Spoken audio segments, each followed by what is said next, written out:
तो बच्चों next question है a particle which is connected at one end of a string of length 1 metre passes bottom most point with speed 10 meter per second.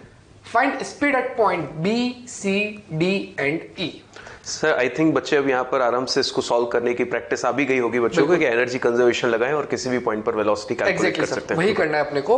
और अपन चाहे तो बच्चों को अपने जो फॉर्मूले यूज करे थे किसी पॉइंट्स के लिए वो भी अपन डायरेक्टली यूज कर सकते हैं। अब बच्चों यहाँ पर एक बात ध्यान देना, इसकी स्पीड 10 मीटर पर सेकंड दे रखी है। क्या सर मैं डायरेक्टली इसको रूट 5GL मान लूं? नहीं सर, कहीं भी क्वेश्चन में ये नहीं लिखा हुआ है कि just complete the vertical circle. इसका मतलब जब तक just complete the vertical circle ना लिखा हो तब तक हम लोग इसको रूट ऑफ 5RG के बराबर नहीं मान सकते। तो सिंपली हम लोग एनर्जी कंजर्वेशन से प्रूव करें। तो बच्चों जैसा सर ने कहा कि अपन डायरेक्टली इसको रूट 5GR नहीं मान सकते बिकॉज यहाँ पर जस्ट कंप्लीटिंग द सर्कल ऐसा नहीं लिखा हुआ। तो अपन बच्चों यहाँ पर पूरा एज यूजुअल जैसे अपन करते थे कि एनर्जी कंजर्वेशन के लिए एक रेफरेंस पॉइंट मान लिया अपन। बिल्कुल सर। ये रेफरेंस पॉइंट पे पोटेंशियल कैसी हो गई? जीरो। अब बच्चों ए से जब वो बी पॉइंट पे गया कितना एंगल ट्रेवल्स करा? 60 डिग्री। तो बच्चों याद करो किसी भी एंगल के लिए सर ने एक फार्मूला ड्राइव करा था कि यहाँ पर वेलोसिटी क्या होती थी? v equal to root of u square minus 2gl 1 minus cos theta. बिल्कुल। तो सर अपन डायरेक्टली वही यूज करें, vb क्या होगा? That is equals to under root of u square minus 2gl 1 minus cos theta. बच्चों ध्यान दीजिएगा इस बात पे, जब अपन ने यहाँ पर लिखा u is the initial speed जो पॉइंट A पर है, इसको अपन क्या कह दिया? u। बच्चों यहाँ पर बस वैल्यूज पुट करनी है तो लिख दूंगा मैं अंडर रूट ऑफ u का स्क्वायर मतलब 10 का स्क्वायर 100 माइनस 2gl, g की बच्चों वैल्यू 10 मान रहते हैं और l की वैल्यू 1 है तो ये हो गया 20 1 माइनस cos 60। क्या cos 60 वैल्यू आपको याद मालूम है? 1/2। तो यहाँ 1/2 रख देते हैं। बच्चों ये 1 माइनस 1/2 1/2 इंटू 20 10 हो जाएगा। 100 माइनस 10 90।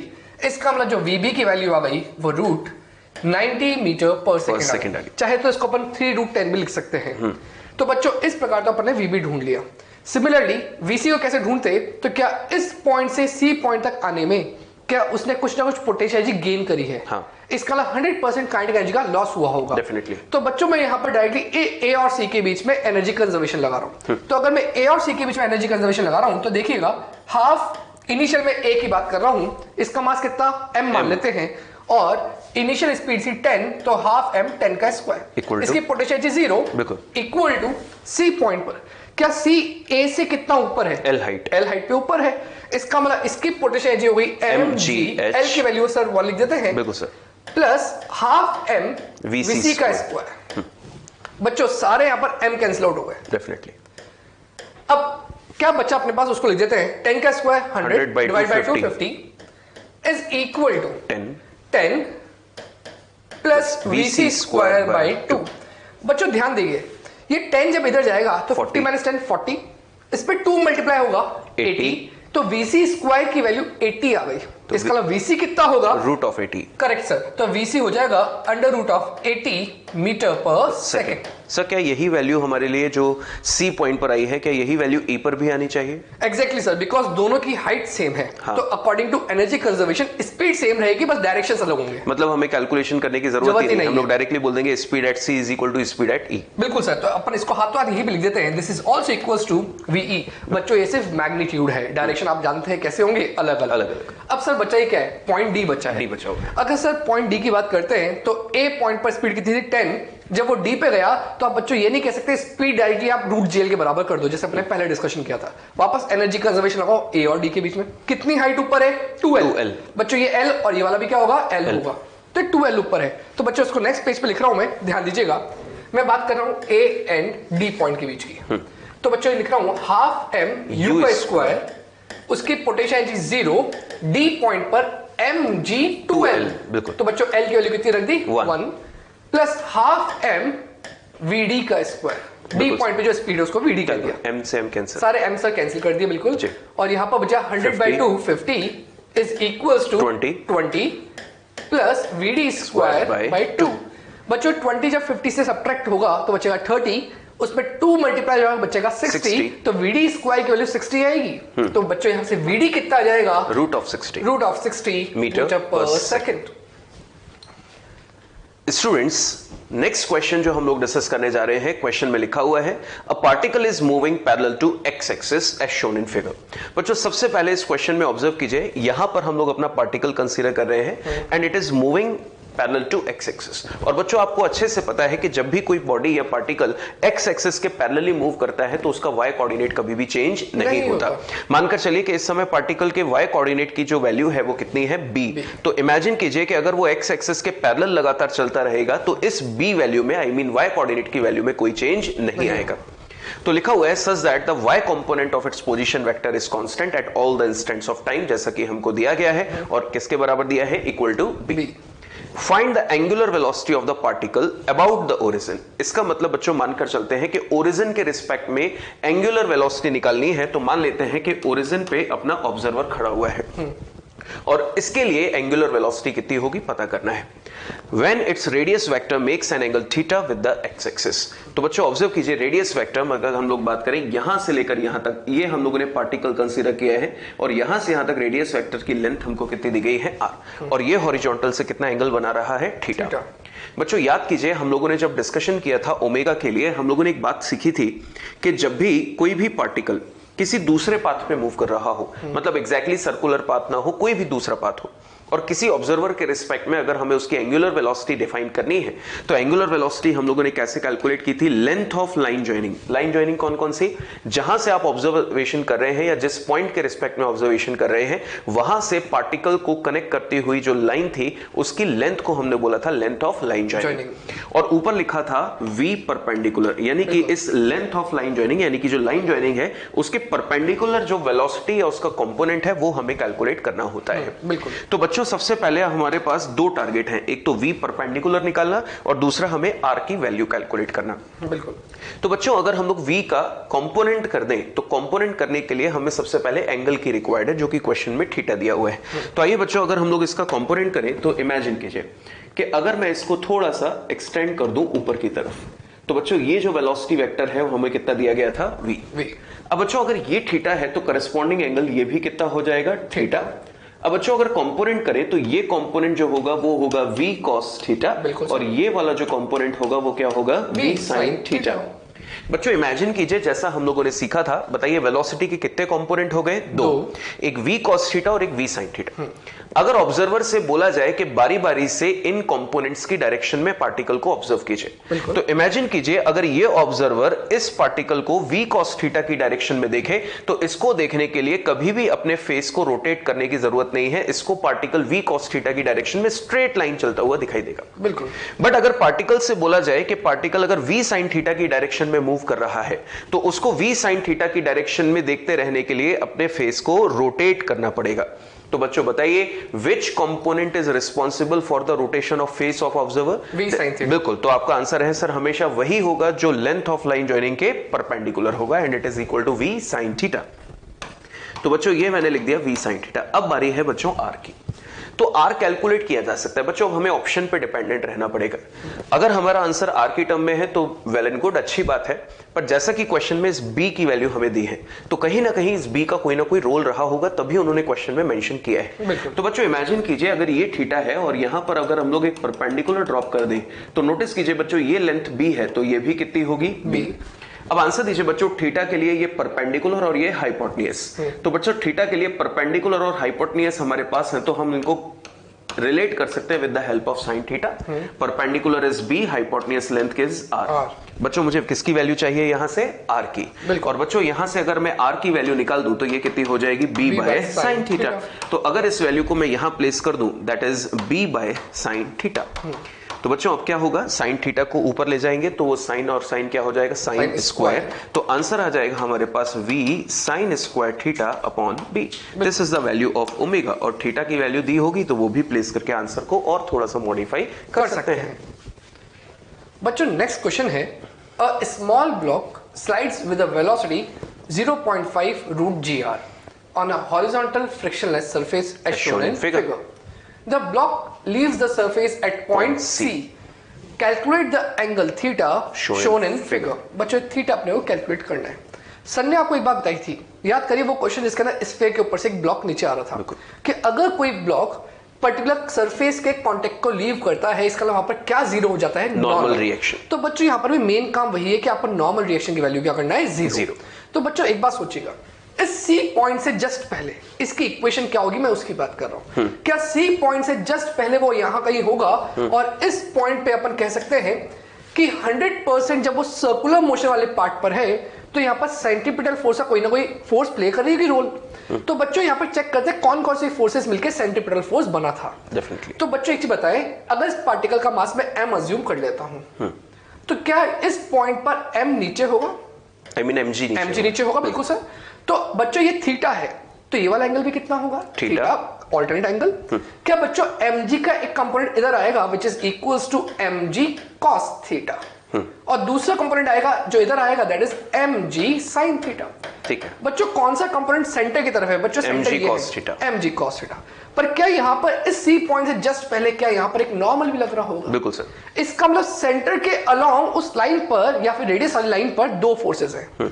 एक तो away from the centre that is normal, that is towards the centre which is mg cos theta. तो बच्चों कौन सी फोर्स को बड़ा होना पड़ेगा to provide centripetal force? mg cos theta. mg cos theta. तो I can say mg cos theta minus n is equals to centripetal force which is equal to, अब बच्चों इस पॉइंट पर जो इसकी स्पीड होगी वो इस v0 के बराबर नहीं होगी, बिकॉज वो जब नीचे आया तो पोटेंशियल एनर्जी कम हो गई, तो काइनेटिक एनर्जी इंक्रीज होगी। और सर डेफिनेटली वो mg sin थीटा जो है वो टेंजेंशियल की तरह काम करेगा, तो स्पीड को बढ़ाएगा।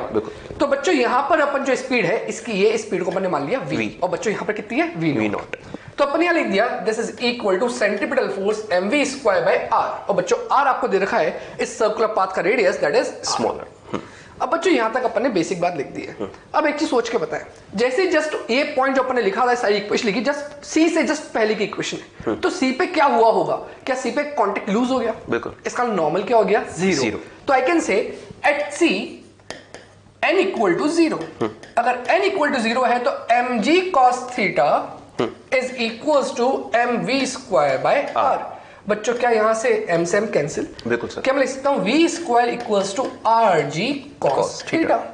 बच्चों यहां से अपने पास v स्क्वायर की एक वैल्यू आ गई। सर यहाँ पे बच्चे एक जनरली डाउट थोड़ा सा क्रिएट करते हैं, हो सकता है बच्चों के दिमाग में ये डाउट आता है वहां पर कि सी पॉइंट के जस्ट पहले अपन ने वेलोसिटी v लिखी हुई है। हाँ। तो अपन ने यहाँ पर जो कांटेक्ट छोड़ा वो एग्जैक्टली सी पॉइंट पर बात की, तो सी पॉइंट पर आते हुए इसकी वेलोसिटी में थोड़ा बहुत तो माइन्यूट सा चेंज हुआ सर बहुत माइन्यूट सा चेंज आया है, बिल्कुल अपन मान के चल रहे हैं, पर एक्चुअली ये पॉइंट जस्ट उसके पहले है, तो मतलब इतने से डिस्प्लेसमेंट में और इतने से टाइम ड्यूरेशन में एक्सेलरेशन का इतना कोई वर्क रहा ही नहीं होगा कि एक्सेलरेशन इतना बड़ा हो जो इंपल्सिव नेचर क्रिएट कर दे। बिल्कुल, और वैसे भी mg sin थीटा है तो वो इंपल्सिव इफेक्ट देता ही नहीं, तो नेग्लिजिबल से चेंज को हम इग्नोर करके v को सेम मान सकते हैं। बिल्कुल सर। ठीक है, तो यहाँ पर हो गया v square equal to rg cos theta.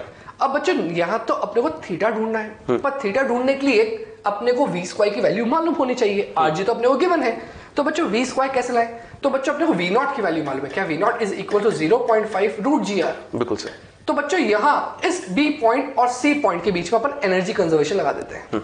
तो b point is a part of this horizontal surface और c पॉइंट इस कर्व सरफेस का पार्ट है। तो क्या जब ऑब्जेक्ट वहां से नीचे आया तो उसकी पोटेंशियल एनर्जी कम हो गई, हाँ। और काइनेटिक एनर्जी बढ़ गई। तो बच्चों अगर वापस वही बात करें कि यहां से यहां तक आने में चेंज इन पोटेंशियल एनर्जी कितनी है, तो क्या change in potential energy is equal to minus of, बच्चों पोटेंशियल एनर्जी डिक्रीज हो रही है, इससे मैं क्या बोल रहा हूं, माइनस mg इंटू ये हाइट यहां से यहां तक की। बिल्कुल सर। अब बच्चों ये हाइट के बारे में बात करें कि हाइट कितनी होगी, तो सोच के बताओ, अगर मैं यहां पर वापस एक डायग्राम के फॉर्म में इसको क्रिएट कर देता हूं, तो अगर ये सी पॉइंट यहां है तो मैं कह सकता हूं ये r, ये एंगल थीटा, तो बच्चों क्या इतना अगर कंपोनेंट बनाए तो यहां से यहां तक की लेंथ हो जाएगी r cos थीटा। बच्चों टोटल ये b पॉइंट है, b पॉइंट से सेंटर कितना दूर है? r ही दूर है। r दूर है। तो अगर मुझे ये h कैलकुलेट करना है तो मैं कह सकता हूं टोटल r में से r cos थीटा हटा दो तो क्या मिल जाएगा? h। तो क्या h की वैल्यू होगी r minus r cos theta. तो बच्चों मैं नेक्स्ट पेज पर उसी इक्वेशंस को लिख रहा हूं। सर बच्चों को यहाँ पर ये भी बता दें हम लोग कि रेफरेंस हम लोग इस बार कहाँ ले रहे हैं। ठीक है सर। तो बच्चों अगर अपन रेफरेंस की बात करें तो मान लेते हैं कि इस बार ये हॉरिजॉन्टल लाइन बी वाली लाइन अपने लिए रेफरेंस पॉइंट। ठीक है सर। तो बच्चों रेफरेंस के अगर नीचे गया तो 100% जो पोटेंशियल एनर्जी वो क्या हो जाएगी? डिक्रीज हो जाएगी, और बी पॉइंट पे पोटेंशियल जीरो हो जाएगी। बिल्कुल सर। और या फिर सर एक और काम कर सकते हैं कि बच्चा मान लो रेफरेंस भूल भी गया तो change in potential energy consider कर। बिल्कुल ऐसा कर सकते हैं। हाँ। तो बच्चों नेक्स्ट अपन बात कर रहे हैं इसकी एनर्जी कंजर्वेशन की। तो अपन ने बी पॉइंट को रेफरेंस मान लिया, बी पॉइंट पर उसकी काइनेटिक एनर्जी थी हाफ m v0। हाँ सर v0 की वैल्यू रख देते हैं 0.5 gr का स्क्वायर। अब बच्चों इस पॉइंट पर इसकी पोटेंशियल कितनी थी? जीरो। जब वो सी पॉइंट पे आया, क्या सी पॉइंट अपने रेफरेंस से नीचे है, तो अपन डायरेक्टली इसकी लिख रहे हैं पोटेंशियल जी एम जी एच। बच्चों एच अपन जस्ट अभी कैलकुलेट करा R 1 minus cos theta, R common लेने के बाद। तो बच्चों यहाँ पर मैंने आर कॉमन ले लिया, बचा 1 माइनस कॉस थीटा। और बच्चों सी पॉइंट पर ही उसकी स्पीड को अपन ने क्या माना था? v। तो हाफ एम वी स्क्वायर।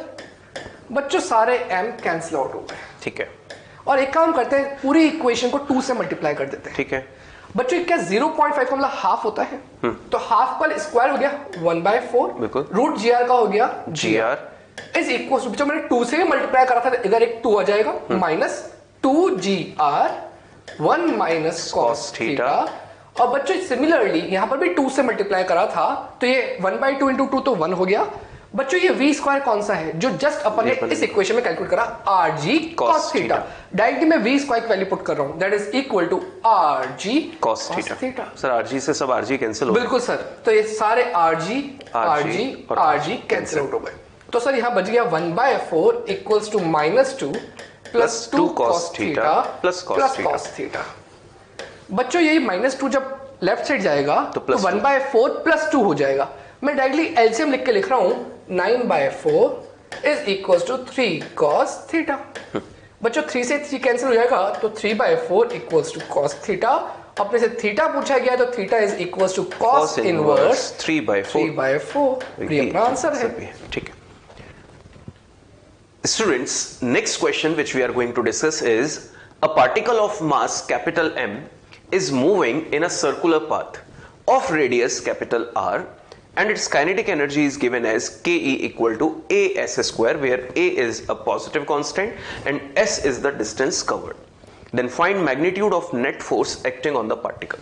बच्चों इस क्वेश्चन में कहीं भी ऐसा लिखकर नहीं दिया गया है कि यूनिफॉर्म सर्कुलर मोशन है, पर अगर अपने को काइनेटिक एनर्जी की इक्वेशन दी गई है तो काइनेटिक एनर्जी दी है as स्क्वायर।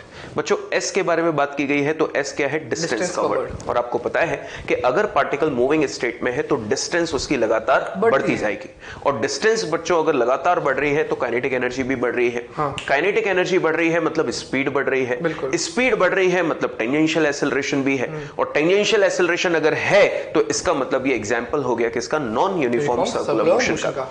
तो बच्चों इस क्वेश्चन में अगर मुझसे नेट फोर्स पूछा गया है, तो अब मेरे पास 2 टारगेट हैं कि नेट फोर्स अगर है तो मेरे को निकालना पड़ेगा F centripetal as well as F tangential, और उनका जब मैं रिजल्टेंट कैलकुलेट करूंगा वेक्टर सम करके, तो वहां से मुझे मिल जाएगा मैग्नीट्यूड ऑफ नेट फोर्स। तो स्टार्ट करते हैं बच्चों बारी बारी से, जो जो चीजें हमको यहां पर पता है उनसे। बच्चों सबसे पहले अगर हम लोग सॉल्व करें तो काइनेटिक एनर्जी की वैल्यू हमको दी गई है कितनी? as square. बिल्कुल बच्चों जल्दी से सोचिए कि अगर हमसे पूछा गया कि सेंट्रीपिटल एक्सेलरेशन का एक्सप्रेशन क्या होता है, तो सीधा सा जवाब हम लोग देंगे centripetal acceleration equal to v square by r। बिल्कुल बच्चों इमेजिन कीजिए क्या काइनेटिक एनर्जी की इक्वेशन से हम लोग v स्क्वायर को इंट्रोड्यूस कर सकते हैं, because kinetic energy also known as half mv square. So बच्चों अगर यहां से मैं हाफ mv स्क्वायर इसको लिख दूं और ये हो गया as स्क्वायर, तो मुझे यहां से v की या v स्क्वायर की वैल्यू मिल जाएगी, और v स्क्वायर की वैल्यू मिलते ही मुझे सेंट्रीपिटल मिल जाएगा, और वही हमारे पास एक रिक्वायरमेंट भी है। तो फिलहाल बच्चों अगर मैं यहां से v स्क्वायर की वैल्यू भी ढूंढूं तो ये हो जाएगा 2as स्क्वायर बाय m, और v की वैल्यू बच्चों कितनी आ जाएगी? 2a बाय m का होल रूट इनटू s। ये बच्चों आ गया हमारे पास v की वैल्यू। बच्चों ऑब्जर्व कीजिए v जो है वो इस s पे डिपेंडेंट है, मतलब डिस्टेंस पे डिपेंडेंट है अकॉर्डिंग टू क्वेश्चन के s इज द डिस्टेंस। तो डिस्टेंस चेंज हुई तो स्पीड भी चेंज हुई, स्पीड चेंज हुई मतलब टेंजेंशियल एक्सेलरेशन भी प्रेजेंट है। अब बच्चों ऑब्जर्व कीजिए ये v स्क्वायर मुझे मिल गया है, तो v स्क्वायर अगर हमें मिल गया है तो यहां से हम लोग सबसे पहले ढूंढेंगे कौन सा फोर्स? Centripetal force. तो बच्चों आंसर दीजिए F centripetal is equal to क्या होगा? mv square by r। बच्चों यहां पे r की वैल्यू हमें क्वेश्चन में जो दी गई है वो कैपिटल R दी गई है, जैसा कि यहां लिखा हुआ है, तो मैंने कैपिटल R लिख दिया। बच्चों v स्क्वायर की वैल्यू मैं प्लेस कर रहा हूं, तो F centripetal is equal to m by r। v square की वैल्यू बच्चों कितनी है? 2a बाय m, बिल्कुल, इनटू s स्क्वायर। बच्चों क्या m से ये m कैंसिल हो जाएगा, तो F सेंट्रीपिटल की वैल्यू हमारे पास कितनी हो गई? 2a by r into s square. ये वैल्यू आ गई हमारे पास सेंट्रीपिटल। ठीक है। अब बच्चों हमारे पास बाकी कौन है? Tangential force. और टेंजेंशियल फोर्स के लिए पहले मैं चाहता हूं कि टेंजेंशियल एक्सेलरेशन निकाल लिया जाए। बिल्कुल। और जैसे ही टेंजेंशियल एक्सेलरेशन आएगा उसमें मास का मल्टीप्लाई कर देंगे, बन जाएगा टेंजेंशियल फोर्स। बच्चों अगर मैं इसकी इक्वेशन को ऑब्जर्व करूं तो ऑब्जर्व कीजिए v equal to root of 2a/m into s। इसको बच्चों हम लोग नेक्स्ट स्लाइड में डिस्कस कर रहे हैं। v की वैल्यू बच्चों हम लोगों ने नोटिस की, एक बार आप फिर से देख लीजिए, ऑब्जर्व, बिल्कुल। तो ऑब्जर्व कीजिए क्या लिखा हुआ है, root of 2a/m into s। तो ये हो गया root of 2a/m into s। बच्चों अगर मुझे टेंजेंशियल एक्सेलरेशन निकालना है then it is defined as rate of change of speed, rate of change of speed. If we differentiate this equation then we will get tangential acceleration. तो बच्चों अगर मैं differentiate करूं तो रूट ऑफ 2a/m कांस्टेंट है, इसको बाहर ही रहने देते हैं और s का डिफरेंशिएट कर देते हैं क्योंकि s is the distance and distance लगातार वेरी करेगी। तो बच्चों जल्दी से आंसर दीजिए, ds/dt को क्या स्पीड बोला जा सकता है? तो here I can write tangential acceleration is equal to root of 2a/m into v। और बच्चों v की वैल्यू हमको पता है, v की वैल्यू यहां पर हमको दी गई थी, इसको प्लेस करके हम लोग अपनी इक्वेशन को और सिंप्लीफाई कर सकते हैं। तो 80 is equal to root of 2a/m into v की वैल्यू बच्चों देखिए क्या है, root of 2a/m into s। तो यहां से टेंजेंशियल एक्सेलरेशन आ गया। बच्चों ये दोनों सिमिलर टर्म है, स्क्वायर रूट है, तो सॉल्व करने के बाद 2am इंटू s। क्यों ना बच्चों अब हमें यहां पर टेंजेंशियल फोर्स चाहिए, तो टेंजेंशियल फोर्स के लिए मैं क्या लिख सकता हूं, m इंटू टेंजेंशियल एक्सेलरेशन। तो m इंटू टेंजेंशियल एक्सेलरेशन आया 2a/m इंटू s। बच्चों m से m कैंसिल, तो ये हो गया 2as। ठीक है, नोटिस कीजिए बच्चों अब हमारे पास दोनों फोर्सेस आ चुके हैं और हमसे एट लास्ट पूछा गया है find magnitude of net force. तो मेरा सीधा सा जवाब होगा फोर्स ऑफ सेंट्रीपिटल का स्क्वायर प्लस फोर्स टेंजेंशियल का स्क्वायर एंड होल रूट। बिल्कुल सर। तो बच्चों सभी वैल्यू हमारे पास है, हम लोग इनको सिंप्लीफाई कर सकते हैं। ft का स्क्वायर, बच्चों ft का स्क्वायर करेंगे तो 2as का होल स्क्वायर यहां पे हो जाएगा 2as का होल स्क्वायर। और सिमिलरली हमारे पास f सेंट्रीपिटल की जो इक्वेशन आई थी वो थी 2a/r into S square, 2a/r into S square और ऊपर से क्या लगा हुआ है, होल स्क्वायर। बच्चों अब हमारे पास सिर्फ इतना सा टारगेट है कि इसको सिंप्लीफाई करना है। नोटिस कीजिए बच्चों यहां पर इसको जब हम लोग सॉल्व करेंगे तो 2as और 2as यहां से अगर हम लोग कॉमन निकाल दें तो कॉमन निकालने के बाद अंदर जो बचेगा बच्चों s स्क्वायर का होल स्क्वायर था तो s की पावर 4 हो जाएगा।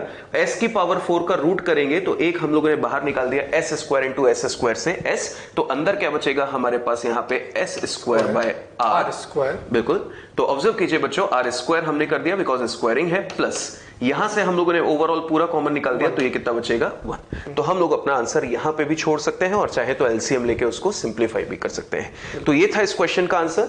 बच्चों थोड़ा सा कह सकते हो कि कैलकुलेशन वाइज लेंदी है पर एक क्वेश्चन अच्छा है और हमको सिखाता है कि अपनी कैलकुलेशन को कैसे हमें प्रोसीड करना चाहिए अगर इस तरह की कोई इक्वेशन दी हो। बिल्कुल सर। बच्चों नेक्स्ट क्वेश्चन की बात कर रहे हैं। A car starts from rest with a constant tangential acceleration a naught in a circular path of radius r. At time t naught, the car skids. Find the value of coefficient of friction. अब बच्चों car skid कब होती है, जब उसके ऊपर जो force required था उसके मोशन को हेल्प करने के लिए वो कम पड़ जाए। इसका मतलब सेंट्रीपिटल प्रोवाइड करने वाला फोर्स कम पड़ जाए। तो बच्चों अब यहाँ बात करते हैं फोर्स आई कैसे और यहाँ पर कौन कौन से फोर्स का रोल प्ले हो रहा है। क्या कार स्टार्ट्स फ्रॉम रेस्ट, अगर बात करें कार स्टार्ट रेस्ट से हो रही है तो एक मिनट कार की जगह अपन साइकिल कंसीडर कर लेते हैं। बच्चों ऐसा सोचो जब साइकिल है और साइकिल को आपने पीछे से उठा रखा है, पीछे वाले जो उसका करियर है उससे उठा रखा है आपने और पैडल मार रहे हो, तो क्या सिर्फ पीछे वाला टायर घूमता है, आगे वाले टायर को कुछ नहीं होता। बिल्कुल सर। और बच्चों पीछे वाला टायर किधर घूमता है, मान लो साइकिल का फॉरवर्ड डायरेक्शन इधर है और अपन कहते हैं कि पिछला टायर किधर घूमता है, तो बताओ पिछला टायर क्या इस डायरेक्शन में घूमता है। अगर उसको आगे जाना है तो जब आप पैडल मारते हैं, अब जैसे ही आपने साइकिल को वापस ग्राउंड पे रखा तो इस मोशन के कारण साइकिल आगे मूव कर जाती है। पर ऐसा क्या हुआ जो साइकिल आगे मूव कर गई, तो बच्चों सोचो ये ग्राउंड, अभी ग्राउंड को मैं थोड़ा सा दूर बनाया ताकि आपको फोर्सेस समझ में आए। अगर साइकिल का टायर और ग्राउंड कांटेक्ट में है तो क्या इस टायर के इस पॉइंट की टेंडेंसी राइट साइड जाने की है, बिल्कुल, और ग्राउंड की टेंडेंसी कैसी है, स्टेशनरी। तो क्या दोनों के बीच में रिलेटिव मोशन हो रहा है, इसका मतलब 100% ये पॉइंट पीछे जाने की कोशिश कर रहा है और जो ग्राउंड है उसको अपोज करेगा। अगर बच्चों ग्राउंड उसको अपोज करेगा तो फ्रिक्शन किस डायरेक्शन में लगाएगा, फॉरवर्ड। इसका मतलब फ्रिक्शन 100% फॉरवर्ड डायरेक्शन में लगेगा और मोशन जो हो रहा है वो भी फॉरवर्ड डायरेक्शन में हो रहा है। इसका मतलब जिस डायरेक्शन में साइकिल मूव कर रही है उसके टायर पे फ्रिक्शन भी उसी डायरेक्शन में लग रहा है। Same to same case with the car, कि कार के अंदर अपन पैडल गियर इंजन यूज कर रहे हैं, अपन जैसे ही एक्सीलरेटर देते हैं पिछला टायर घूमता है और उस केस के अंदर फ्रिक्शन कहां लगेगा बच्चों, आगे। तो बच्चों आपसे एक चीज पूछता हूं कि स्पीड किसने बढ़ाई, बिल्कुल इस फ्रिक्शन ने, क्योंकि इस फ्रिक्शन ने उस पर फोर्स दिया और फोर्स देने उसकी क्या बढ़ गई बच्चों, स्पीड। मतलब टेंजेंशियल फोर्स की तरह काम किया। एग्जैक्टली सर, मैं भी ये कहना था कि स्पीड बढ़ाई, इसका मतलब ये फोर्स कौन सा होगा, टेंजेंशियल फोर्स। अब बच्चों ये तो बात है स्ट्रेट लाइन पाथ की, अब साथ में उसको सर्कुलर टर्न भी लेना है और आगे भी चलना है, स्टार्ट होना है और साथ में सर्कुलर टर्न भी लेना है। इसका मतलब आपको इसको दो फोर्स चाहिए, एक फोर्स तो अपनी स्पीड को इंक्रीज करने के लिए, दूसरा फोर्स सर्कुलर मोशन को क्रिएट करने के लिए। क्या सर्कुलर मोशन के लिए उसके पास सेंट्रीपिटल फोर्स होना चाहिए। और बच्चों कार के पास तो सिर्फ एक ही कांटेक्ट है जो अर्थ से है, उसके पास कोई रस्सी बंधी हुई नहीं, कुछ भी नहीं है। इसका जो भी फोर्स उसको मिलेगा वो कांटेक्ट से ही मिलेगा। अब बच्चों कांटेक्ट से कितने तरह के फोर्स क्रिएट होते हैं, दो, एक नॉर्मल और दूसरा फ्रिक्शन। बच्चों अब फ्रिक्शन कैसे रोल प्ले करेगा आप ध्यान दीजिएगा। सपोज मैंने यहां पर एक सर्कुलर पाथ अज्यूम कर लिया, ठीक है, और कार यहां पर है, ओके। तो बच्चों ये सेंटर है, इस सेंटर अबाउट इस कार को गोल घूमना है। बच्चों मुझे एक बात मालूम पड़ गई कि एक फोर्स तो 100% ऊपर होना चाहिए, अगर इसका मोशन एंटी क्लॉकवाइज हो रहा है तो एक टेंजेंशियल फोर्स तो ये होना चाहिए, वो कौन प्रोवाइड करेगा, फ्रिक्शन।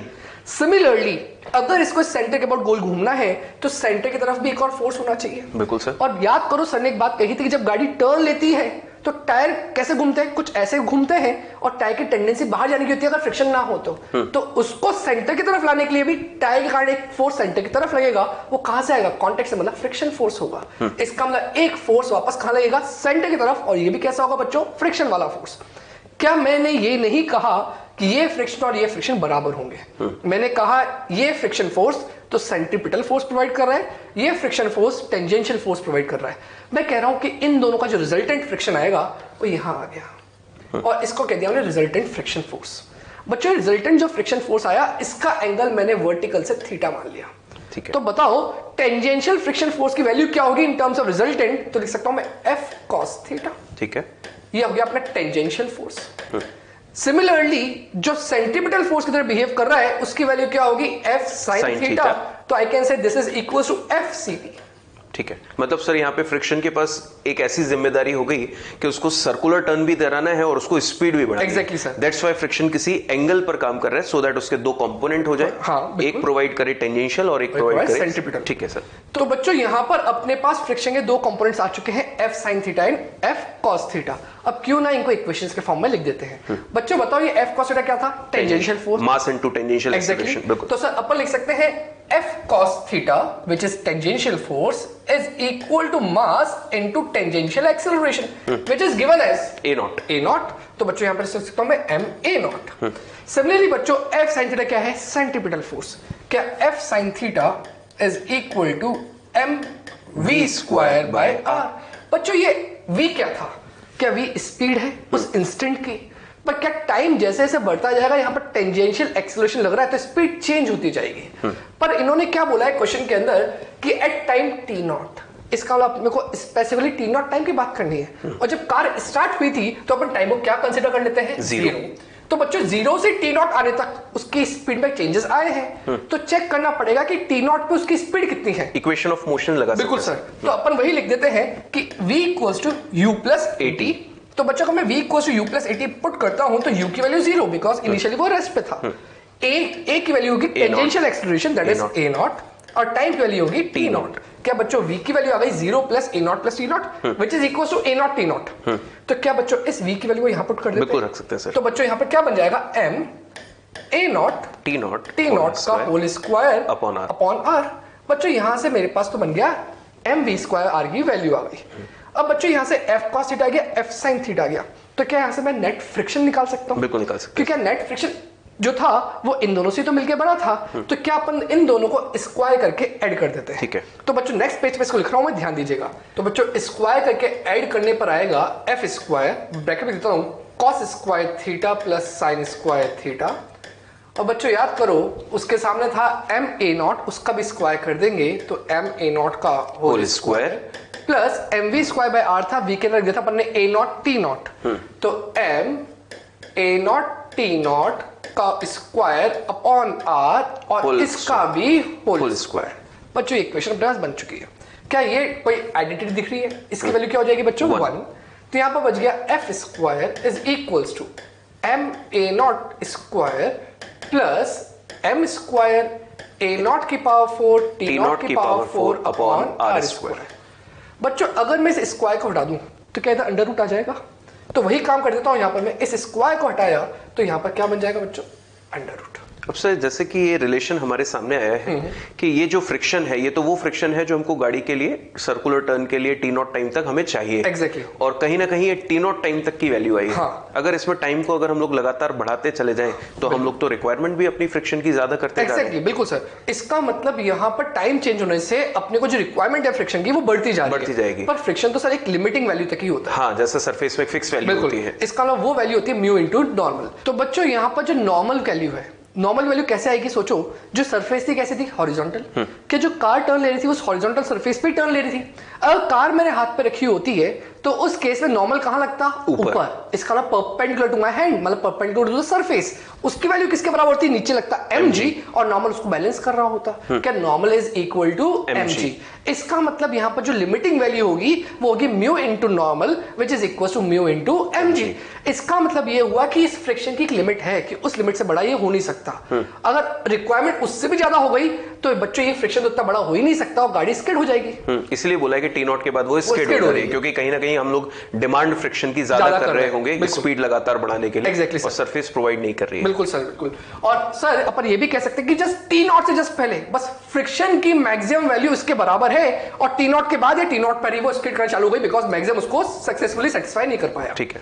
तो बच्चों यहां पर लिख देते हैं म्यू इनटू नॉर्मल, और नॉर्मल की वैल्यू क्या, mg इज इक्वल टू, बच्चों यहां पर क्या कॉमन आ सकता है, m स्क्वायर a0 का स्क्वायर, क्या दोनों में से कॉमन आ जाएगा अंदर। जब मैं रूट से बाहर निकालूंगा तो क्या बन जाएगा, m a0 अंडर रूट में 1 प्लस a0 का स्क्वायर T0 की power 4 upon r square. Mu निकालना है हमको। बिल्कुल सर। तो यहां पर म्यू निकालना है तो m से m कैंसिल कर दिया। बच्चों म्यू की वैल्यू आ गई a0 upon g under root of 1 plus a0 का स्क्वायर T0 की पावर 4 अपॉन r स्क्वायर। और बच्चों यही वो